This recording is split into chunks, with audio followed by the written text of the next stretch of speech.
กูลองลองจงว่าพอเขาหมอลิกว่าไหนจึงเหมือนจึงเขามีกากช่อเนาะเปิ้นให้เปิ้นปีกไว้กุฏิเสียมจ้องว่าเสียมเตือกว่า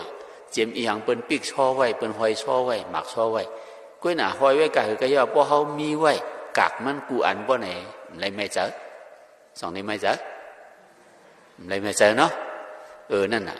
จงว่าพอฮักหลานเขาในเดี๋ยวไรเฮียงสอนปันดีหลานเขากว่าการกว่าจ้องเขากว่าสอนลีกนั่นเป็นว่าฮักหลานนี่วะพอเขาหมอฮักว่าไหนก่อนไรลูกฮักเป็นลูกจังนี่ไล่ฮักอันว่าในก็มันติมีบางเมียวเนี่ยหมอฮักให้เป็นลูกจังกว่านั่นก็มีเนี่ยพระเป็นเจ้ายามลาดเลยเมื่อนั้นมีนายเมย์ไม้กองเนี่ยถ้ามีลูกชายก็เหลียว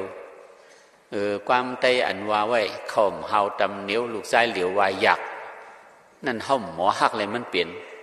ย้อนนั่นแหละเมื่อนั้นมีนายเมย์ไม้ก็มีลูกชายอันก็เหลียวตึกก็เล็กไปหู้สังแต่ที่กว่าการก่อยจ้องกูเปิ้นเป้จินลูกมันว่ากูเปิ้นเฮ็ดดีว่ากูลูกมันหยาบว่าไหนมันก็